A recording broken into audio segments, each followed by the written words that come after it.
Cara, beleza. Além disso, o que mais que a gente pode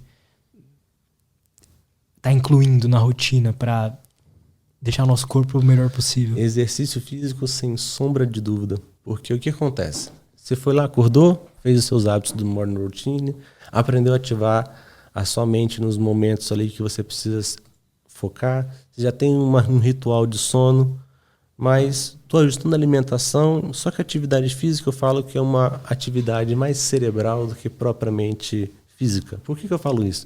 O nosso corpo ele já foi neuroprogramado a dar o máximo dele. Então o seu músculo ele vai contrair até ele chegar na fadiga. Até no momento que você vai tentar levantar, ele vai falhar. A sua mente ela foi programada de forma mais inteligente. Então o seu músculo foi programado para dar o máximo dele e a sua mente foi programada para pesar esses momentos da sua vida. Então vai ter momento da sua vida que você está nesse momento de luta ou fuga. Então o seu cérebro entendeu que é o máximo que você pode fazer. Então às vezes você faz coisas que você nunca achava que você ia fazer na vida. Você pulou uma determinada altura, você levantou determinada coisa que tem tantos quilos, você falava que nunca na minha vida que eu achava que alguém ia levantar, quanto mais eu.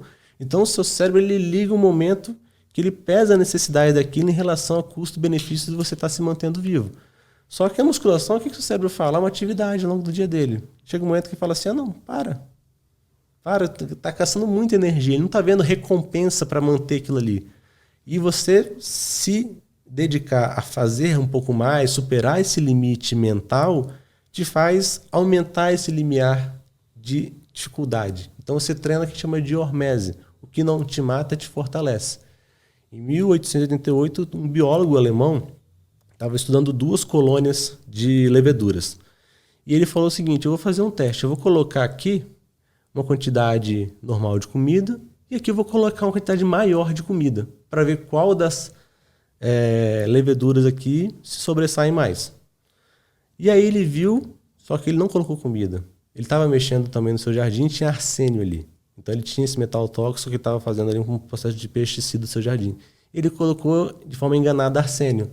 E viu na quantidade normal que tinha diminuído a concentração, só que não da forma que tinha diminuído na concentração que tinha mais. E ele não entendeu. Falou, coloquei comida, diminuiu, aí ele foi estudar e viu que ele tinha botado arsênico. Ele falou o seguinte, mas eu não matei todas as substâncias, nenhum nem outro. O que o arsênio, que o metal tóxico tem, que eu posso ver? E foi pegando essa concentração aqui, ele foi estudando, diminuindo cada vez mais a concentração.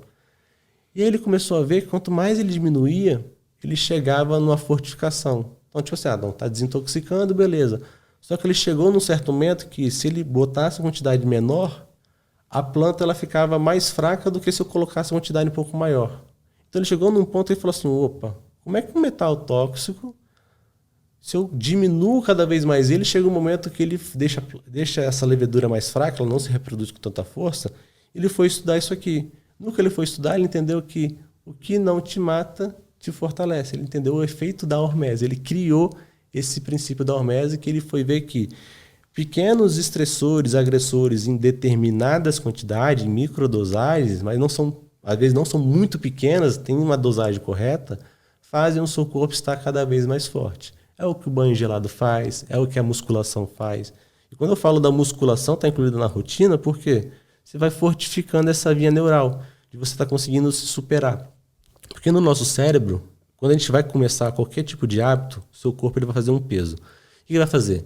Eu vou gerar determinado tipo de esforço e eu tenho que ver um tipo de recompensa. Por que as pessoas, a maioria das pessoas que elas começam a atividade física, elas não conseguem concluir ou não conseguem se manter ao longo do processo? Porque elas colocam a recompensa errada no meio do caminho. Elas falam que elas têm que mudar o físico delas. Aí, depois de uma semana, um mês, elas não veem isso, elas desistem. Por quê? Ela mostrou para o cérebro delas que aquela recompensa tinha que ser reconhecida de forma rápida. Então, ela se auto-sabotou. Ela fez o cérebro dela desistir. Quando ela começa a entender que aquilo ali não é uma recompensa rápida, eu tenho outra coisa para reconhecer de forma mais efetiva, de forma mais urgente, eu consigo mostrar para o meu cérebro que esse esforço que eu estou fazendo está compensando porque essa recompensa que eu estou te mostrando está chegando. Que é o quê? Eu começo a fazer atividade física, eu tenho mais energia, eu tenho mais disposição, minha performance mental melhora, eu durmo melhor, minha ansiedade fica mais baixa, eu tenho mais disposição para fazer minhas coisas ao longo do dia, eu fico mais feliz, eu fico mais empolgado. Se eu começo a reconhecer isso, que são as primeiras coisas que meu corpo consegue me dar de reação fisiológica, o meu cérebro fala, o que eu estou fazendo de esforço está me gerando recompensa, quero mais. E você vai conseguindo se esforçar cada vez mais. Isso vai gerando esse hábito que vai ficando cada vez mais forte. Todos os meus clientes de alta performance, grandes diretores de grandes empresas, donos, sempre têm uma rotina de algum exercício físico extenuante. Ou a pessoa faz corrida, uma maratona, ou ele faz triatlon, ou ele faz algum tipo de arte marcial que ele se coloca num tipo de dificuldade extremamente alta, ou ele gosta de musculação, ele treina de forma muito pesada, um nível quase de um atleta de fisiculturismo. Então essa pessoa se coloca em desafio a todo momento, porque ela treinou tanto o cérebro dela a lidar com desconforto, que o cérebro dela gostou dessa adaptação de lidar com desconforto. E aquilo ali faz ela conseguir progredir. E aquilo ali não só reflete na vida da musculação dela. Aquilo ali vai para outras áreas da nossa vida, porque está tudo ligado. Quando você liga uma via neural, às vezes você liga essa mesma via neural não só naquela atividade, você liga em outras. E quando você está acostumado com um hábito, ele vai girar em outras áreas também da sua vida. E a atividade física vai se conectando com outras coisas, né? Então vai melhorar o sono do cara. Exatamente. Às vezes ele vai sentir necessidade de se alimentar melhor. Como esse hábito ele pode puxar outros, a gente pode falar que seria como se fosse um hábito angular. Ele vem puxando outros em conjunto, que se eu faço atividade física, eu já durmo melhor, então se eu dormir melhor, eu acordo com mais energia, minha performance mental tá melhor. Então, às vezes, eu já vejo necessidade de mudar minha alimentação, porque eu quero ver o aproveitamento dessa sequência. Junto com isso, depois ele vê que ele tem que, às vezes, instalar uma rotina da manhã, como ele está vendo agora aqui no podcast, que ele vê que ele consegue ter melhor capacidade neural e também mais disposição para poder ir para a academia. Então, ele vai gerando uma sequência de coisas. Então, a pessoa pode começar pelo sono, como eu falei, mas depois já pode começar pela atividade física. Às vezes é a melhor afinidade dela. Não tem uma ordem necessária, mas aquilo que às vezes ela vê necessidade que pode puxar outros hábitos em sequência. Isso que realmente é importante para a gente conseguir ter uma vida plena nessa parte de alta performance no estilo de vida biohacking.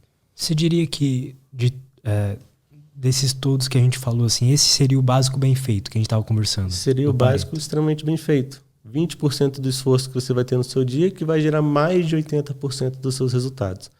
Se você já começar a fazer isso, você vai ver que a sua vida muda da água para o vinho, que as pessoas relatam como fora do normal. A pessoa tem energia, tem disposição, ela dorme bem. Não, isso não existe. Existe, porque hoje em dia foi tão acostumado a dormir mal, a sentir dor de cabeça, a ter ansiedade, a ter síndrome do pânico ao longo do dia, a ter falta de atenção, que as pessoas acham que alguém que tem esse contexto ajustado é alguém fora do padrão.